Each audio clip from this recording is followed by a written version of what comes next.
54 Words of the Queen 311.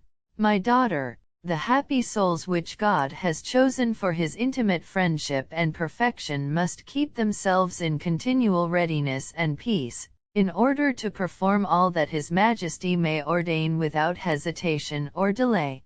That is what I did when the Most High commanded me to leave the beloved retreat of my house and betake myself to Elizabeth. Likewise, when He ordered me to return, I obeyed in all these things with joyful alacrity. And although I had received so many benefits from Elizabeth and her family and so many tokens of love and friendship, as thou hast seen, yet, knowing the will of the Lord, I set aside all obligation and my own inclination and followed them only so far as was strictly demanded by charity and compassion, and in so far as the promptest obedience to the divine command permitted.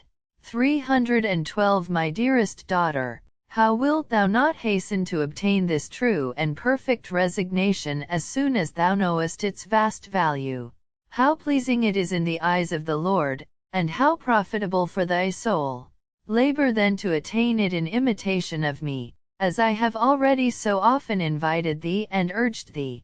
The greatest hindrances toward its attainment are the leanings and special likings to earthly things, for these make the soul unworthy of the caresses of the Lord and of knowing fully His will. And even if the soul knows His will, the base love of unworthy things will keep the soul from fulfilling it, for on account of its inclinations, it will be wanting in the ready and joyful obedience required by the Lord. Take notice of this danger, my daughter, and do not allow any particular affection to enter into thy heart, for I wish that thou be well versed and perfect in this art of divine love, and that thy obedience be that of an angel, and thy love that of a seraphim. Thus show thyself in all thy actions, for to this my love urges thee, and thus art thou taught by the knowledge and light imparted to thee.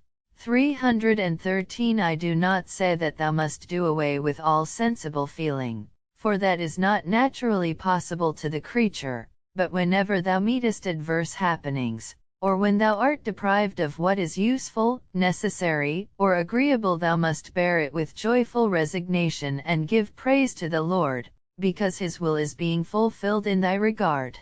By seeking only His pleasure, and considering all else as of passing moment, thou wilt gain a quick and easy victory over thyself, and thou wilt seek all occasions to humiliate thyself under the mighty hand of the Lord.